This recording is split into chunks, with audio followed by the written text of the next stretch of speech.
Born in debt, raised in hunger, Denji's life was nothing but pain. With a chainsaw for a heart, he carved his way through demons and despair. Every trial left scars, but also strength. He fought not for glory, but for a simple dream, bread, jam, and a chance to live free. Yet in the storm of blood and betrayal, Denji became more than a boy with a weapon.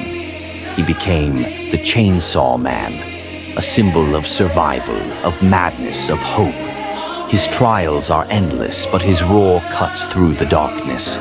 This is Denji, and his chains will never stop.